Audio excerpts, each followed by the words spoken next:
Hello my dear student, in the previous lecture video we already completed the half part of the lesson, that is we already studied about the point, line, ray, line segment, then what a collinear, non-collinear points and the plane surface. Okay, this all about this all topics we already completed in the lecture 1. Now in this lecture 2 I am going to explain what do you mean by parallel line and intersecting line. So parallel lines means that the lines which do not intersect each other. Suppose मैंने अगर दो line ऐसे draw कर दिया, suppose मैंने एक line ऐसे draw कर दिया और ये लाइन ड्रॉ कर दिया, तो आप देखोगे this we called as a parallel lines, है ना. तो parallel lines, see by showing my hand, this is we called as a parallel line. If I this is means in a vertical way में ये parallel lines है. अगर मैंने horizontal वे में लिया तो ये भी आपका एक पैरेलल लाइंस होता है, ठीक है. But in the case of intersecting line में क्या होता है, जैसे कि पैरेलल लाइन एक में से इंटरसेक्ट नहीं होते हैं तो इसे कहते हैं पैरेलल लाइंस. अगर इंटरसेक्टिंग लाइन में होता है, अगर यही दो लाइन ना पैरेलल ना होते हुए एक में से क्रॉस करते हैं, then we called as a intersecting line. Have you understood student? Parallel lines में क्या होता है, दो लाइन इंटरसेक्ट नहीं होते हैं, ठीक है. बट इंटरसेक्टिंग में क्या होते हैं, दो लाइन क्रॉस करते हैं, इंटरसेक्ट होते हैं, ओके, और एक कॉमन पॉइंट में इंटरसेक्ट होते हैं, that we called as a intersecting line. Have you understand the topic? So I already explained all the topic of this lesson. So now we are going to jump on the exercise, means practice set 1. Okay, so let us start the practices. Students, open your notebook and textbook for solving the exercise questions. ठीक है, तो हम देखेंगे practice set 1. I'm not writing any questions. You have to hold your, I'm just holding a textbook in my hand. You have to refer your textbook for writing the question. I'm going to give only the answer how you have to solve, okay, and some questions I'm going to give you homework for solving at home also, students. Okay, so what is the first question? Let us draw the first figure. We have to draw, right student? तो कैसा दिया है, एक straight line दी है और straight line में क्या दिया है, naming M O and T, okay, and the next straight line draw है इस तरह और उसमें नाम दिया हुआ है आपका point R O and N, ठीक है. और एक लाइन जो दी है स्ट्रेट लाइन होके जस्ट टर्न अराउंड हो गई है, so that is the point P, and here ये बेंड हो गई है एक लाइन जाके नीचे की ओर, दैट इज S, ठीक है. तो अब हम देखेंगे student. So what is the first question? They ask you about the collinear points, ठीक है. collinear points क्या होता है student? yes, which lie in a same pair, points which lie in a same straight line और in the same straight line, that we call as a collinear point. अब देखोगे collinear point जो कि straight line में ही और we can say that two or more points which lie in a straight line, that we call as a collinear point. two or more points, जैसे कि ये एक लाइन है, आप देख सकते हो ये लाइन है, तो ये लाइन में 2 से ज़्यादा पॉइंट्स लाई हो रहे, that is we called as a collinear points, है ना.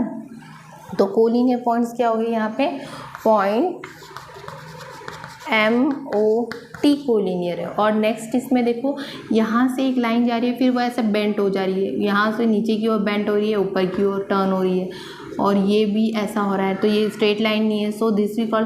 बट ये जो है वो स्ट्रेट लाइन यहाँ पे हो रहा है, तो क्या होगा, एंड पॉइंट RON, ये क्या होगा आपका कोलिनियर पॉइंट होगा, ओके. नेक्स्ट है आपका टॉपिक, दैट इज रे. रे क्या होता है, एक एंडिंग पॉइंट होता है और उसके डिफरेंट डायरेक्शंस होते हैं.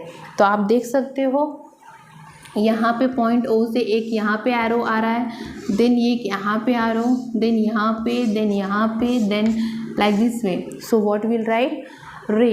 तो आप क्या लिखोगे, अब इसको जब लिखोगे तो रे से लिखोगे, रे OM, रे OP, रे ON, रे OS, OT, रे OS, and last name रे OR, okay. Now next is our line segment. ठीक है। लाइन सेगमेंट्स में क्या होते हैं, जहाँ पे दो एंडिंग पॉइंट होते हैं, तो दो एंडिंग पॉइंट बहुत सारे हैं यहाँ पे, क्योंकि यहाँ से एक पॉइंट और यहाँ से ये एक पॉइंट हो गया है ना, ये भी दो पॉइंट ये। So like this way we have to write segment OM, segment OP, segment ON, segment OT, segment OS and segment OR। ठीक है, ये हो गया आपका line segment. Then last topic is our what is that, line. Line क्या होता है, straight line. Of course दो ही लाइन है यहाँ पे, यहाँ से यहाँ तक एक लाइन है और यहाँ से एक लाइन है। तो आप क्या लिखोगे answer, line MT and line RN। Have you understood the question number 1, student? Okay. Now we will going to start the next question.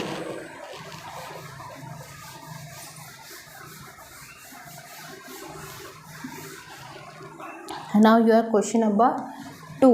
Question number 2 के लिए हम पहले डायग्राम ड्रॉ कर लेंगे।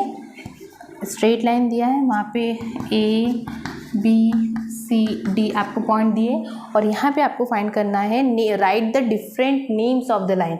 मतलब एक लाइन है उसमें डिफरेंट डिफरेंट नेम देने लाइंस के।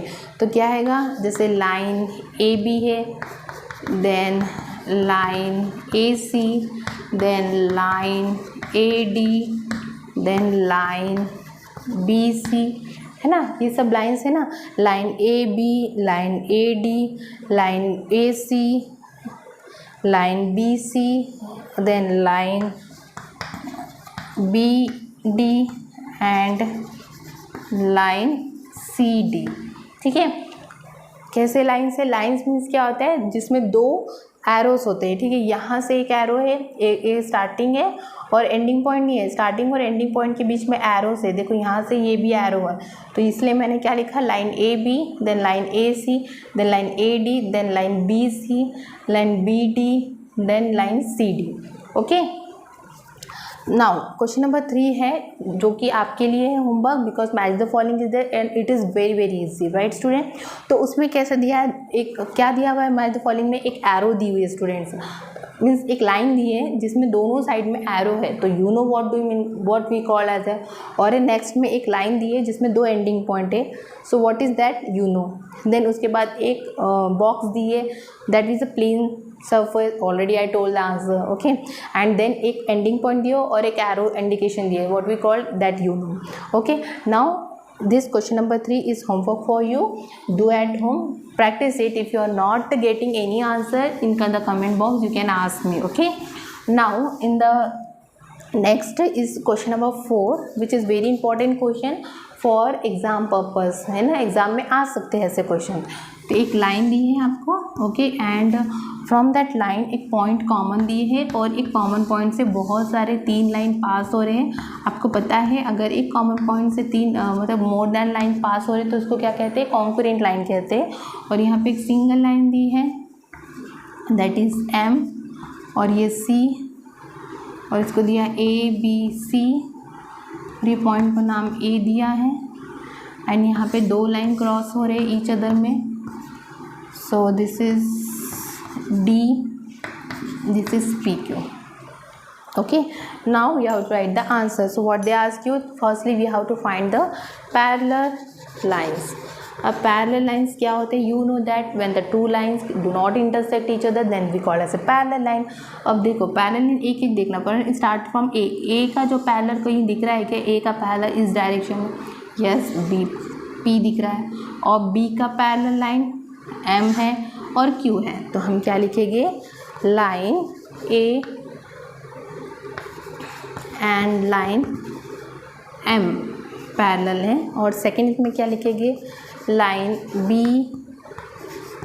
Line M and line Q are parallel, okay, and this are the parallel lines. अब नेक्स्ट क्वेश्चन, नेक्स्ट क्या है हमारा, नेक्स्ट क्वेश्चन है concurrent lines. Concurrent line means क्या होता है, एक कॉमन पॉइंट से जो कि बहुत सारे लाइंस क्रॉस होते हैं, that we called as a concurrent lines, है ना। तो कॉन्करेंट लाइन में क्या लिखेंगे, लाइन ABC, कॉन्करेंट लाइन से फॉर द पॉइंट A, ये जो है हम क्या लिखेंगे, are concurrent line for point A, और line P and line Q are concurrent line for point D। मतलब ये जो लाइन्स है ये कॉन्करेंट लाइन है किसके लिए, पॉइंट ए के लिए, और ये दो लाइन है वो कॉन्करेंट है डी के लिए। बट डी में कोई कॉन्करेंट मतलब लाइन से क्या बहुत सारे पॉइंट से गुजर रहा है कि नहीं, तो उसमें हम लोग इंडिकेट नहीं करेंगे। नेक्स्ट है आपका points of concurrence. Point of concurrence है point of concurrence. Point of concurrence means for the line A B C, what is the point of concurrence बेटा, पॉइंट ए है ना। पॉइंट ए जो है कॉन्करेंट पॉइंट है for line A B C, ठीक है। और for the point D, for the point A, ये पॉइंट ऑफ कॉन्करेंस है किसके लिए, फॉर लाइन ए बी सी के लिए। And for the point D के लिए क्या है, point of concurrence P Q है। And for point D concurrence line R P and Q, ऐसे लिख सकते हो अगर। और you can write for the point, for the line A B C concurrent point is A, for the line P and Q concurrent point is D. So like this way we already completed our basic concept of geometry of lesson number 1 of standard 6th. Okay, in the next lecture video we will continue with the next new topic, that is the angle of second lesson of standard 6th. Hope you understand, go through it, practice well. Okay, stay away. Okay, stay at home and be safe. Okay student, and please practice more than 4 or 5 times, then only you can understand what do you mean by all the basic concept what we already learn in this chapter. Have you understood? Okay, thank you.